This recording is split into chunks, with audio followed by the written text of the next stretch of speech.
Hi everyone, I am Jack Red. I decided to give you my thoughts on Power Punch 2.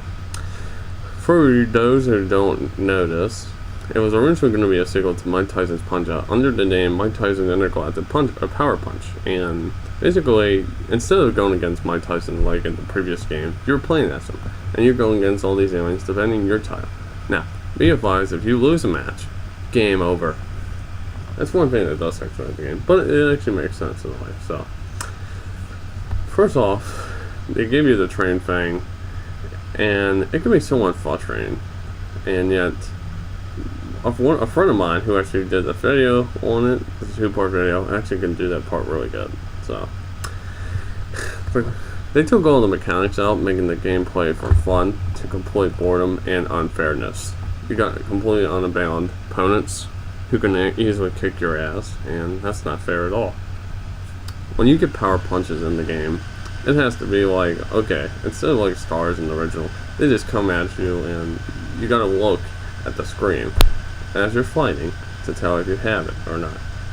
And basically you do the same thing when it comes to power punch. However, in this, power punches are even stronger, which I don't mind because that actually helps. The thing that pisses me off about the game really is that the password thing. There's only like one damn password, and yet the original one had it in numbers, yet this one has it in letters, and the letters don't even make sense. So I'm like, holy crap. Okay, if you like Mike Tyson's Punch-Out, I'm letting you know that Super Punch-Out for the Super Nintendo wasn't exactly a sequel for that. It was actually a sequel for Power Punch featuring Mr. Dream. Be advised about that. Think about it. Why won't you see the other Punch-Out on the Wii Virtual Console? Because they basically banned the game and released it under their approval. Basically meaning they're never going to put Mike Tyson's Punch-Out on the Virtual Console. And that lies the question. Is there a Power Punch 1? Well, technically speaking, Power Punch 2 was basically tend to pull the plug on for another company to step in, and basically it was going to be a sequel to Mike Tyson's Punch-Out. So there you go. Surprisingly enough, unofficially, the original Punch-Out for the NES can be considered Power Punch 1. We cannot consider the other one Power Punch 1 because that stays without that title.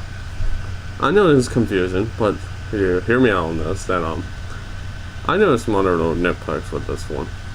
Okay, Mike Tyson usually wears red boxing gloves and black trunks. Yeah, he's wearing it all pink. I'm like, God, that decision was stupid.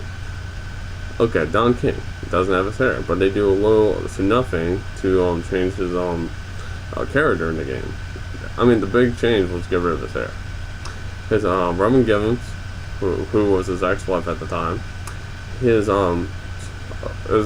two trainers are there. The one he had before and the one he had currently at that period in time. Now remember, Mike Tyson was going to prison at this time of the game, basically a year before the game was actually released. So this is one of the unofficial sequels, to be exact, that you want to stay away from. I consider this the worst boxing game. It is just flat out awful. I mean, even Google Rare, who actually I do know, did a video on it, which he did a pretty decent job on. I can tell you that if you do find this game, do us a favor, buy it, and destroy the game. Okay? If I had to start a website similar to Shaq Fu, but do it for Power Punch 2, I would. I am dead serious, I would. So, I'm Jack Red, I hope you enjoyed the video, and I hope to see you all later. And for my special refill for Tom and Jerry, I promise to try to get even more. It looks like I might have to extend to the limit and throw in some more things to win people over. So, I'm Jack Red, and hopefully you're going to enjoy the videos, and I will keep taking your suggestions. See ya.